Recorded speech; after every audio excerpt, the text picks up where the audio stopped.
are back with comedian David Boyle, and I'm quitting alcohol. A lot of people seem to be very interested in what I'm doing for work at the moment, particularly my wife's friends. And they fucking probe too. They don't just leave it at whatever fucking lie I tell them, they fucking start digging. Not just my wife's friends, doctors, the nurses at the hospital, fucking the pizza guys. Everyone seems very fucking curious. And my wife is like, it is very enjoyable seeing what bullshit you come up with when someone asks you about work. And I haven't come up with a decent lie. So sometimes it's COVID-19, sometimes I'm actually working but I'm on paternity leave. Sometimes I'm like the construction industry has just collapsed in Victoria. Sometimes I'm like I suffered a workplace injury last month and I'm on medical leave. I just say whatever comes into my head first. And I don't know what it is, but people are fucking probing. They're not just going one or two questions deep. They want to know the whole fucking situation. This fucking nurse, she basically wanted to know my resume and I couldn't throw her off the trail. So I just pinched my baby to get her to cry, run a little bit of decoy.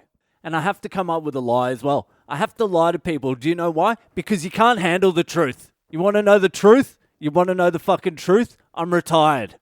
I never like to say never, but I'm never working again. I cannot see a situation where I do any sort of fucking labor or work or anything for anyone other than myself. And even for myself, it's only the stuff I want to do. I've completely revolutionized my life now. Because people will be like, it's not unheard of someone retires so young, but it is unheard of someone with no money retires so young. And then I'd have to go into a whole fucking thing. It's all about the mind. And people don't like that. They don't like to hear someone say, I'm not working, I'm just going to will it into existence. I'm not going to get a job, I'm just going to visualize. Instead of working, I'm just going to visualize having money. People don't like that. People are more comfortable with plans, goals, all that sort of shit. I'm not. I'm trying to tap into a higher plane of existence, and I need every single last minute of my fucking day to transcend. I can't be selling my time for a fucking $30 an hour or whatever. $40 an hour. $22 an hour. $18. I have two prices now. Free and expensive. There's no middle ground anymore. I give my time away for free or I'm charging you a fucking shitload. Because if I'm doing it for free, it's because I want to do it. And I'm happy to do it. If I'm charging you a lot of fucking money, it's because I don't want to do it. And my time is too fucking precious now. I have no fucking trouble filling my days with things I want to do. I can stare at a fucking wall for 2 hours. And that's starting to become fucking enjoyable.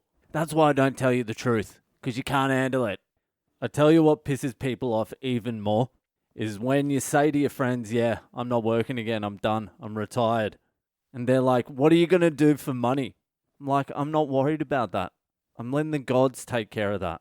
And they're like, you've got 2 kids under 5. And I'm like, okay, Sarah, whatever will be, will be. I'm very confident that things will work themselves out. Because I tell you who's on my side. I tell you who's got my back. A little bloke that goes by the name of G.O.D.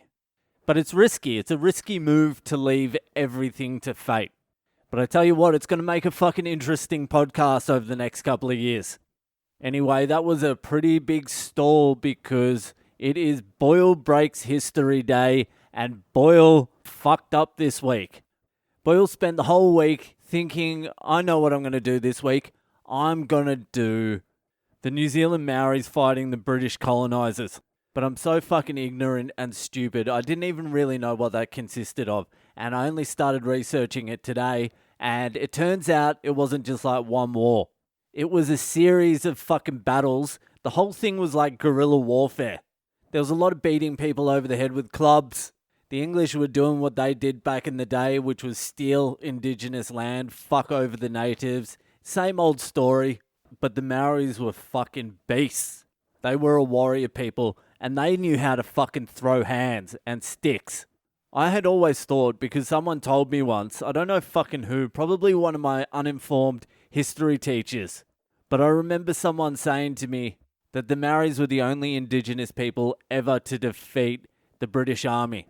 And in my head, I thought they just completely beat the British Army and the British went home and the Maoris ruled New Zealand forever. And then I realised I've been to New Zealand many, many, many times. And the Maoris obviously don't rule fucking New Zealand.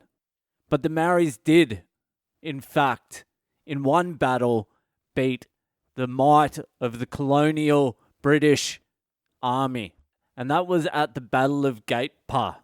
So Boyle Breaks History today will be also an uninformed, but it is the Battle of Gate Pa. Okay, so this is in 1864. And just to begin with, all the Maori names are fucking unpronounceable. So I'm just going to make some names up. Like the first Maori king, his name was Patatau Te Werowero. Patato. So I'm not saying that every time. I'm just going to come up with some other names. So the Battle of Gate Pa, and that's P-A-H, Pa, Gate Pa. It's a place. Pa in the Maori language means like a defensive settlement. Anyway, so in 1864, it had come to a head. The English had been breaking all the agreements they had with the Maori people. They'd been stealing their land. They'd been fucking them over.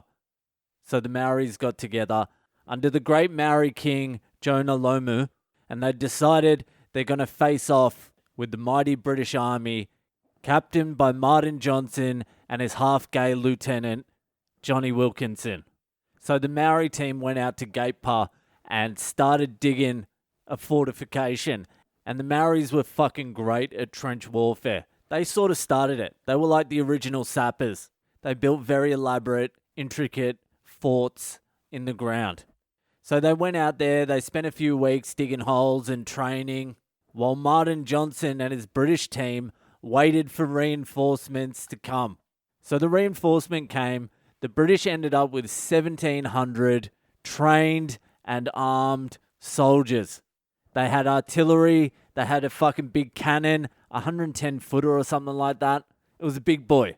The Maoris had 200 guys with sticks. So the Maoris were at Gate Pa.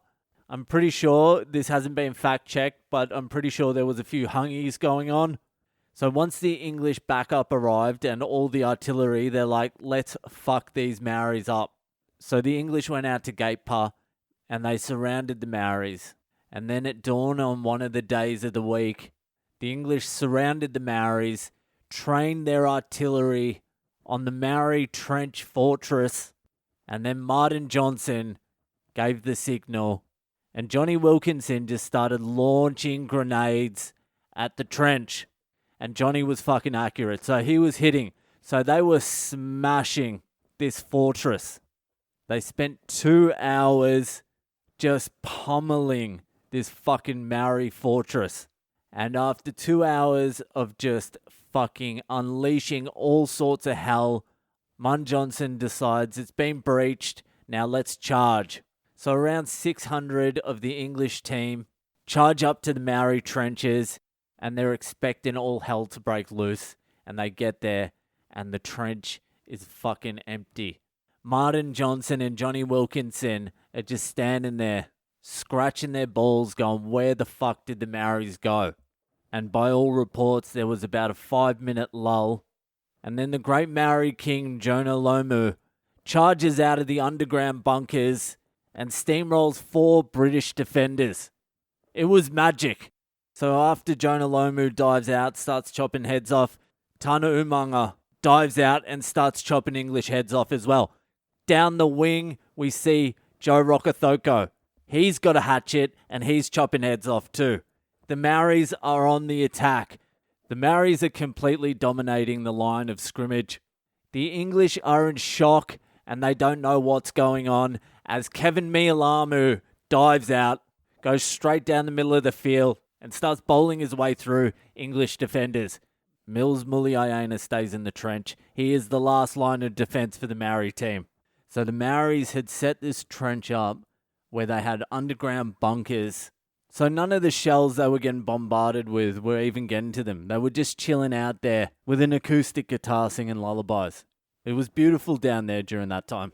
So the 200 Maoris with sticks at Gate Pa ended up defeating 1,700 highly trained, heavily armed soldiers of the mighty British Army. The final score ended up being about 80 to the Maoris and 25 to the English side. All right, that's it for me tonight. If you're enjoying the podcast, give it a share around. Hit me up on social media on Boyle Comedy on Instagram, Facebook, and Twitter. And I'll see you the fuck later.